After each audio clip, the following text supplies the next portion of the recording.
और हम निगरान वज़ीर आज़म के हवाले से बात करें। इस वक्त हमारे साथ मौजूद हैं स्टूडियो में सीनियर सहाफ़ी तजज़ियाकार एडिटर इन चीफ बोल नज़ीर लगारी साहब। लगारी साहब, बहुत शुक्रिया आपके वक्त का। निगरान वज़ीर आज़म के हवाले से अब हम बात भी करेंगे मुख्तलिफ़ सियासी जमातों के जो रहनुमा हैं उनसे कि क्या मामला है कि तीसरा दिन आ गया, बातचीत नहीं हो पाई। लगारी साहब से आगाज़ करते हैं। लगारी साहब, कुछ ज़राए ये भी बता रहे हैं कि राजा रियाज साहब जिन्हें बड़ा फ्रेंडली अपोजिशन लीडर कहा जा रहा था, अभी वो बड़े अटके हुए हैं कि उनके नाम पर जो है वो इत्तफाक कर लिया जाए।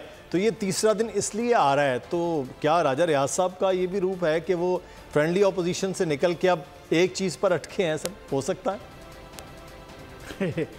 मुझे नहीं मालूम है कि ये सीरियल हो रही है या वन एक्ट का हो रहा है या एक लंबे दौरानिया का हो रहा है। जो भी हो रहा है, ये जो खेल हो रहा है, इस खेल में बहुत सी चीज़ें जो समझ में नहीं आ रही हैं। तो ये समझ में आ रहा है कि हमारी सियासी जो क़यादत है वो इस हद तक बेबस है कि इस कदर कुर्बतों के बावजूद भी अपने फ़ैसले को आखिरी शक्ल नहीं दे पा रही है। और ये बेबसी जो है मज़ाक आखेज़ भी है और अफसोसनाक भी है। तो हमें ये देखना है कि क्या वाकई ये मामला जो है वो हमारी सियासी अशराफिया और सियासी क़यादत के हाथ में है, या ये मामला कहीं और चला जाता है या कहीं और से ये नाम आता है। और अगर कहीं और से भी नाम आता, अगर इलेक्शन कमिश्नर ने ही इसका नाम देना था तो भी ये बात तो बाहमी रजामंदी से तय हो सकती थी और वहाँ तक भी ये मामला तय हो सकता था।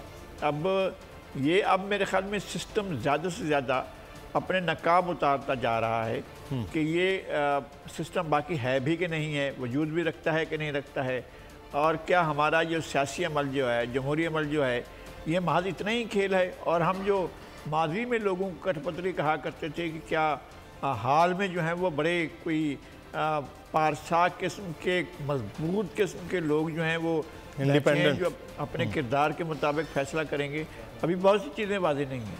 सही। अच्छा, लेकिन लगारी साहब, एक चीज़ मैं यहाँ पर, अभी फ़हद भी ये बता रहे थे कि एक वज़ीर कह रहे हैं कि सरप्राइज़ भी दे सकते हैं। जो नाम चल रहे हैं मीडिया में, कुछ रिटायर, कुछ ब्यूरोक्रेट्स हैं, कुछ सियासतदान भी हैं, इनमें से कोई नहीं बल्कि कुछ सरप्राइज़ भी हो सकता है, कुछ अलग हो सकता है।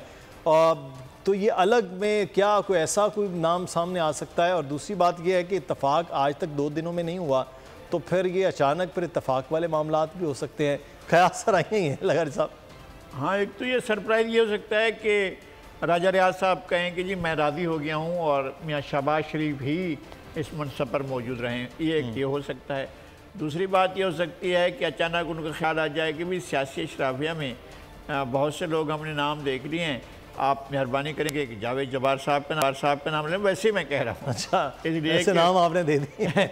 ये इस पर भी गौर करेंगे क्या जावेद जब्बार साहब हो सकते हैं या किसी और जमात का कोई और ओहदेदार हो सकता है।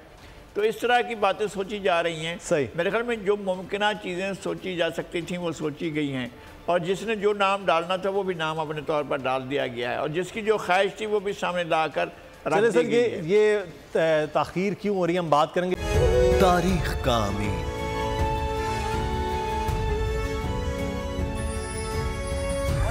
आजादी की अलामत,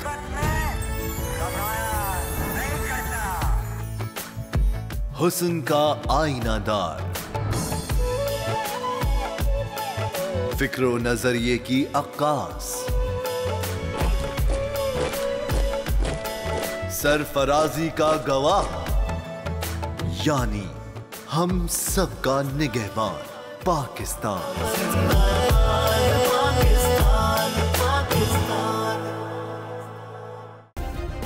सब्सक्राइब करें और बेल दबाएं ताकि कोई खबर रह न जाए।